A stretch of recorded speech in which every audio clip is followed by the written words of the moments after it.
computer repair shop it's almost in the parking lot of the Best Buy I used to be in Philly. It's almost right in the parking lot. A little computer shack repair shop that just sits in the Best Buy parking lot. It's awesome. Wow. And they get business. They just get business. It's crazy. That's Yeah. Well, I think they were there actually before the Best Buy. It was weird, but they got a good location.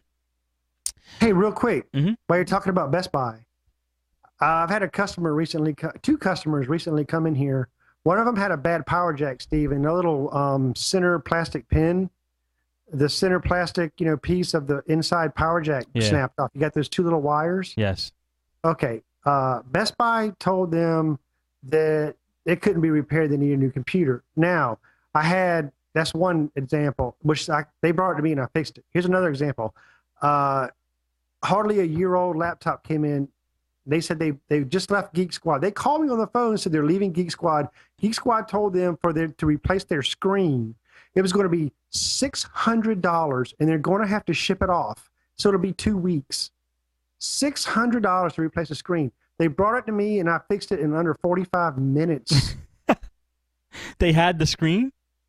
Yeah, they had the screen because Best Buy told them that they had to buy the screen and then they would fix it. But what they didn't tell them was that they would have to ship it off and it would cost them $600. So it was $600 without even Best Buy buying the screen for them? Exactly. Yeah, they told them they had to buy the screen, and then when they brought the screen back in, then they proceeded to tell them it was going to be $600, and they would have to ship it off like across wherever their plant is across country. They probably loved you, didn't they? And the guy told me that they did not tell him that the first time around. They did not say that. So, different staff, whatever, I don't know. But can you believe that $600? How could these people? I mean, I know I don't hate to talk bad about companies, man, but dang. I know. Really? They're charging it. They are charging people. Interest you in a new computer? They're salesmen first, so. People are marching in that door. Man, I cringe every time I walk out of Best Buy and I see people walking in that door with their computer broken. I was fixing a laptop actually the other day, but like I said, it was a software issue, not a hardware issue. And this person didn't really know how that I was good at fixing computers. Because I think everybody tells everybody else, oh, I know how to fix your computer, give it to me. But I was like, serious. I'm like, give me your computer, I'll fix it. But she didn't quite believe me. So she gave it to me, and I said, it's going to take a couple days. So she texted me, she goes, if it's too complicated, we're just gonna take it to Geek Squad. And I go, geez. I'm like, number one, don't ever take anything to Geek Squad. She's like, why? I'm like, well, we've already covered that fully. But anyway, I fixed it, and all was good. But that leads me right to the point of the last email. Branding, baby. That branding is what's doing it for them. So if you want to get business, branding's huge. Branding, logos. Yes. Dude. And it's okay to kind of mimic the Geek Squad without fully copying. I mean, my company was the Geek Force, remember? I know, crazy. That's great. And it actually worked because people who thought I was going to pull up in a Volkswagen Beetle, they weren't fully expecting me, but I knew that it was not a wrong thing to do because I knew I was better and was going to give them a better price, and they were happy when I left every time, just about.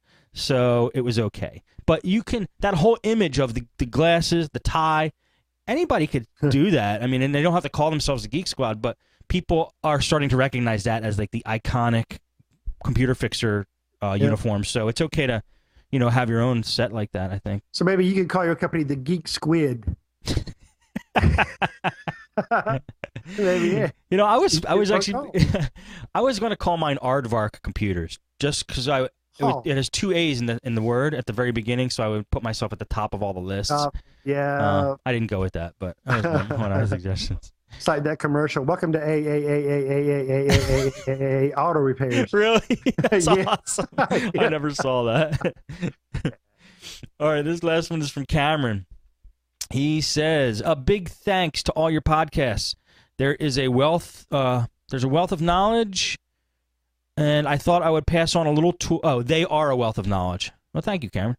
I would pass on a little tool I found to retrieve the OEM key and the activation file so you don't have to call Microsoft when it won't reactivate after installing an OEM operating system. It works on Vista and Win 7.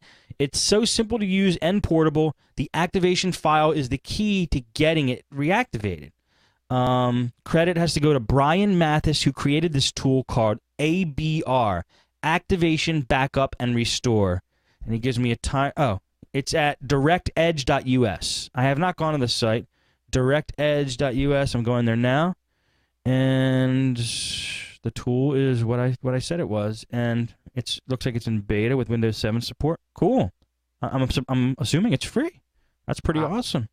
Yeah, I used to hate calling Microsoft for that. Hate it. So that's great, dude. ABR, Activation, Backup, and Restore. Get it at directedge.us. Thank you, Cameron, very much, man. I appreciate that. Absolutely. Cool. All right, Timster. Let's wrap up here. You want to tell anybody any last comments and then tell people where they could find you in your new show? Yeah, pretty much techchatshow.com. Once again, I say we broadcast live every Saturday afternoon at 3 o'clock Eastern Time. Come check us out. You can find me on Google Plus at Tim Kelly. Come join me there, man. That's whatever I'll give you guys, updates on our new show. And, of course, Podnutz broadcast times and episodes, too. I'll always pimp Podnutz. That's where my roots are, Podnutz and Steve Cherubino here. And, you can email me at, Tim at timscomputerfix.com.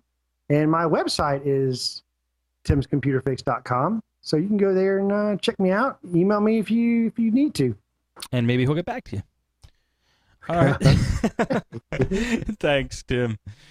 Timsters, he's also the administrator of the Podnutz forums, and he has helped out Podnutz immensely. Podnutz would not be the same without Timster. So, like I said, it was fitting to have him back on the first show back. Thanks for all you do, Tim. Yeah. So guests, Steve. We need guests for Podnutz Daily. And schedule is a little bit, whatever-ish, I think. I don't know. Maybe you can enlighten me on that. But I just would like to say, let's keep Podnutz Daily going, everybody. Totally. Well, I took down the guest sign-up sheet. For the next couple weeks, I'm going to be hand-picking.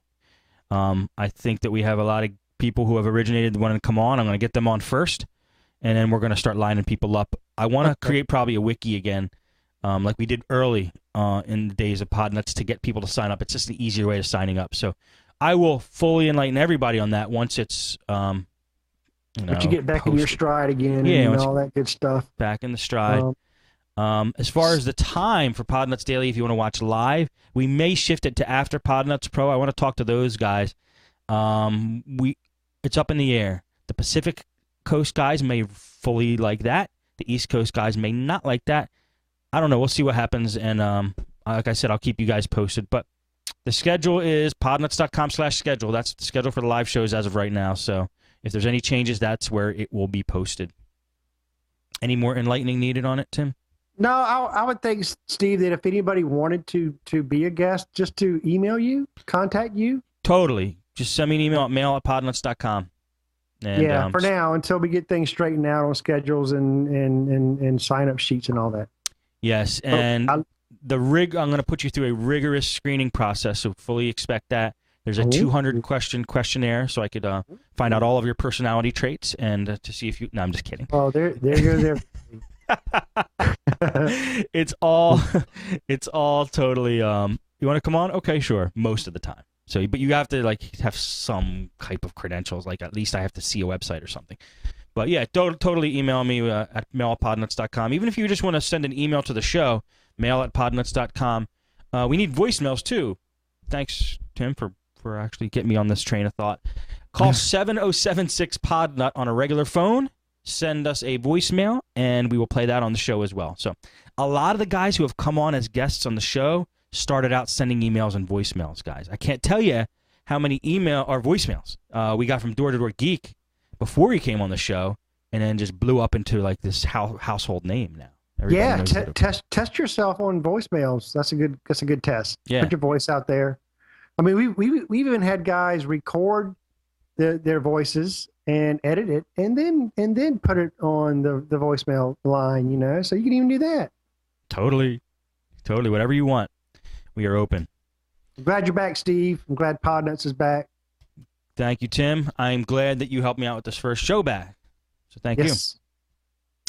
And I want to thank everybody who came to watch us live. Hope you enjoyed the show. That's going to be it for Podnutz Daily for this week, and we'll see you next time.